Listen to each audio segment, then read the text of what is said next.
Bonjour à toutes et à tous et bienvenue dans ce deuxième épisode de l'émission CAFI pour hacker son cerveau en 21 jours et prendre le contrôle de sa vie. Aujourd'hui, nous plongeons dans un sujet essentiel pour une transformation personnelle. Il s'agit du sujet de la clarté. Vous l'avez sûrement déjà entendu. Sans clarté, il est impossible de savoir où l'on va. C'est comme essayer de naviguer sur un océan sans boussole. Rappelez-vous également que la clarté, c'est la première étape de la méthode CAFI. Sachez donc qu'il est primordial d'avoir une vision claire dans sa vie, parce qu'elle agit comme un phare dans la tempête ou encore dans l'obscurité, vous guidant même quand tout semble confus. Dans cet épisode, nous allons explorer pourquoi la clarté est le pilier de toute réussite, comment les outils issus de la programmation neurolinguistique et des neurosciences peuvent nous aider à l'atteindre. Et bien sûr, nous verrons un exercice pratique pour vous permettre de passer à l'action immédiatement. Je vous invite à mettre pause et à réfléchir un instant. Pourquoi il est important pour moi d'avoir une clarté dans ma vie? Anthony Robbins disait d'ailleurs à juste titre dans son livre Pouvoir illimité que notre vie est comme une rivière. Elle est en mouvement et vous pouvez être à la merci de la rivière si vous n'agissez pas de manière délibérée et consciente pour vous diriger dans une direction que vous aurez prédéterminée. La clarté, donc, c'est le socle pour moi, sur lequel repose toute forme de succès. Imaginez que vous embarquez par exemple pour un long voyage sans savoir où vous allez, ni même comment vous allez y parvenir. Vous roulez, vous prenez des détours inutiles, vous perdez même du temps et finalement vous êtes épuisé sans avoir atteint quoi que ce soit de significatif. C'est exactement ce qui arrive quand vous vivez une vie sans clarté, sans aucune vision. Vous devenez victime de distraction. Vous doutez de vos choix et cela devient d'ailleurs une habitude pour vous. Et puis encore, vous perdez confiance en votre capacité à avancer. En neurosciences, nous savons que le cerveau fonctionne mieux lorsqu'il a une direction assez claire. Pour mieux comprendre d'ailleurs cela, sachez que dans notre cerveau, il y a un système appelé système réticulé activateur. Et c'est lui qui agit comme un filtre pour les informations. Il se met donc en marche lorsque vous définissez des objectifs précis. C'est d'ailleurs ce qui explique souvent pourquoi après avoir décidé d'acheter une voiture d'un modèle particulier, vous commencez soudainement à avoir ce type de véhicule partout. Ce qui n'était pas nécessairement le cas avant. Quand vous êtes donc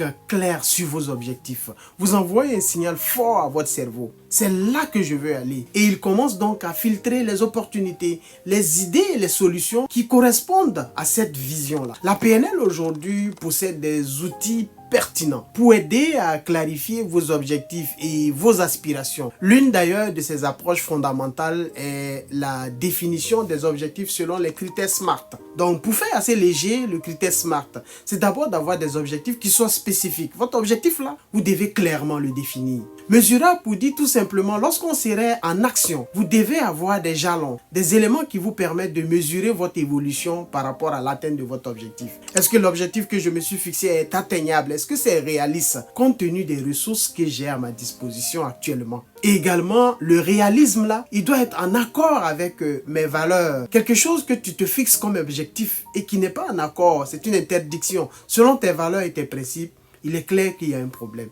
L'objectif, bien entendu, doit avoir un début et une fin. Il doit être circonscrit dans le temps afin de te permettre de dire à un certain moment que j'ai atteint mon objectif. La PNL nous apprend également à visualiser nos objectifs comme déjà réalisés. Pourquoi? Parce que le cerveau ne fait pas bien la distinction entre l'imaginaire et la réalité. Plus donc vous projetez votre futur idéal, plus vous entraînez votre esprit à y croire et à agir en conséquence. Après donc ces éléments-là, je vous invite tout de suite à parcourir avec moi un exercice en 4 étapes. Ces étapes-là vont te permettre de passer à l'action immédiatement et de pouvoir clarifier tes objectifs de manière plus efficace. D'abord, la condition sine qua non, c'est de trouver un environnement propice, un endroit calme, où tu es sûr de ne pas être dérangé. Prends un carnet ou une feuille de papier et prépare-toi à une introspection véritable. Une fois que tu as fait ça, je t'invite à aller avec moi dans la première étape, qui est la visualisation de votre futur idéal. Ferme les yeux et imaginez-vous dans 2 ans, 3 ans, 4 ans, 5 ans, selon l'horizon temporel de votre objectif. Vous avez accompli tout ce que vous souhaitez. À quoi va ressembler votre vie? Que voyez-vous? Que ressentez-vous?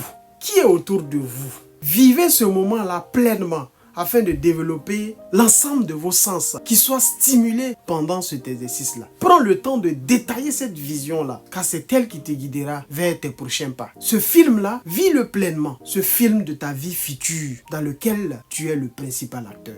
Une fois que tu as pris le temps de faire la visualisation, tout de suite on passe à la deuxième étape qui te permettra bien entendu d'identifier 3 à 5 objectifs qui te tiennent à cœur. Cela peut être par exemple une promotion professionnelle ou encore tu veux améliorer tes relations ou encore retrouver un meilleur équilibre de vie. Pour chaque objectif, demande-toi pourquoi est-ce important pour moi. Cela va te permettre bien entendu de faire des priorisations, de pouvoir savoir quels sont les objectifs que j'ai nécessairement besoin dans ma vie. Et après quoi, je passe à l'étape de l'application des critères SMART pour formuler ces objectifs-là. Donc chaque objectif que j'aurai identifié, je vais tenir compte du fait que ce soit des objectifs qui soient spécifiques, mesurables, atteignables, réalistes et qui soient définis dans le temps. Avant, par exemple, pour faire plus concret, je pouvais dire, je veux économiser de l'argent. Mais après l'avoir passé sous le critère SMART, cet objectif-là, ça peut être désormais, je veux économiser X montant d'ici la fin de l'année, en économisant 15% par exemple de mon revenu à chaque mois. Voilà comment tu dois désormais t'y prendre pour pouvoir formuler tes objectifs. Et la dernière étape, c'est l'engagement avec vos objectifs. Affiche donc tes objectifs dans un endroit visible, sur une feuille, dans un tableau de vision, dans ta chambre, quelque part chez toi à la maison, à chaque matin. Prends une minute pour lire et visualiser ces objectifs-là se réaliser. C'est une habitude simple, mais très efficace, afin de te permettre d'ancrer ces objectifs-là dans ton esprit et de pouvoir aboutir à une grande clarté dans ta vie. En résumé, pour cet exercice-là, en 4 étapes, c'est d'abord de visualiser son futur idéal, se projeter dans un film dans lequel on est le principal acteur, voir que nous avons réalisé tout ce que nous souhaitons, enrober l'ensemble des éléments que nous vivons de beaucoup plus d'émotions, de le vivre comme si c'était la réalité. La deuxième étape, c'est vraiment de faire une priorisation des principaux objectifs, 3 ou 5. Et pourquoi est-ce que ces objectifs sont importants pour nous? On doit répondre à cette question-là. Ensuite, on applique ces objectifs retenus sous les critères SMART afin de les rendre mesurables, afin de pouvoir savoir à un certain moment, quand on fait un arrêt, comment est-ce que nous sommes en train de progresser vers l'atteinte de cet objectif-là. Et la quatrième et dernière étape, c'est bien entendu l'engagement, afin de pouvoir mieux ancrer ces objectifs-là en nous, en faisant chaque matin un exercice de visualisation, en lisant ou en regardant ces objectifs qui sont quelque part affichés ou écrits dans notre chambre, au chevet de notre lit, afin de pouvoir se motiver et de pouvoir cultiver en nous ce sentiment d'urgence-là. Appliquons cet exercice-là 1 semaine, 2 semaines s'il le faut. Appliquons-le jusqu'à ce qu'à un certain moment, on se dise que nous avons de la clarté dans notre vie. Et vous verrez, votre vie va changer, je vous le garantis. Je vous invite maintenant à l'instant storytelling de cet épisode-là, afin de vous partager mon parcours vers la clarté retrouvée dans ma vie. En 2013, j'ai quitté mon pays natal pour immigrer au Canada. Ce fut une décision audacieuse, mais elle m'a plongé dans l'inconnu et m'a fait découvrir ma vulnérabilité. J'ai laissé derrière moi ma famille, mes amis et mon travail. Une situation professionnelle stable, je dirais même très stable, avec l'espoir de construire une nouvelle vie dans mon nouvel environnement. Ce changement radical a été accompagné de nombreux défis tels le choc culturel, le choc climatique, l'adaptation à un nouveau système et même le sentiment de perte d'identité. Pendant cette période d'incertitude-là, ma vision était floue. Je savais que je voulais réussir, mais je ne savais pas exactement comment. C'est en prenant du recul et en refusant de faire la comparaison entre ma situation actuelle et ma situation antérieure, et en refusant également de critiquer cet environnement nouveau qui me donnait toutes les possibilités, qui n'allait pas d'ailleurs changer parce que moi je ne parvenais pas à m'adapter, mais plutôt de passer plutôt à un changement de paradigme, en percevant les choses différemment. C'est ainsi que j'ai commencé à redéfinir mes priorités. J'ai identifié certaines forces qui étaient endormies en moi, des passions et également des ressources à ma disposition. J'ai décidé donc également d'intégrer certaines valeurs comme la résilience dans ma pratique, en m'appuyant bien entendu sur des outils modernes de la programmation neurolinguistique et les neurosciences.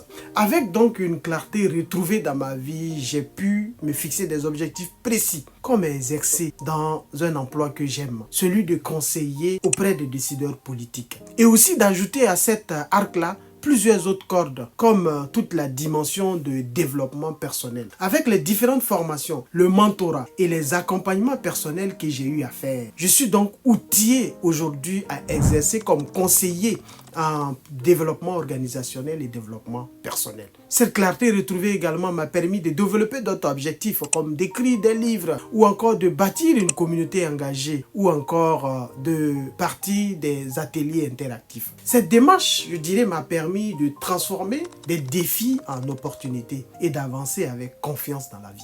Voici mon histoire courte dans la définition de mes objectifs. Nous voici donc au terme de cet épisode 2. Je tenais à vous dire félicitations d'avoir pris le temps d'apporter de la clarté à vos objectifs. Rappelez-vous, un objectif bien défini est déjà à moitié atteint. Maintenant, c'est à vous de jouer. Faites de la clarté votre super pouvoir et observez comment votre vie va se transformer. Nous irons encore plus loin avec la possibilité d'intégrer d'autres dimensions dans votre transformation quotidienne dans les prochains épisodes pour avancer avec force et sagesse. Merci donc d'avoir écouté cet épisode 2. À très bientôt et n'oubliez pas, la clarté précède le succès. Merci et à la prochaine. C'était une citation de Robin Sharma. Merci. Bye.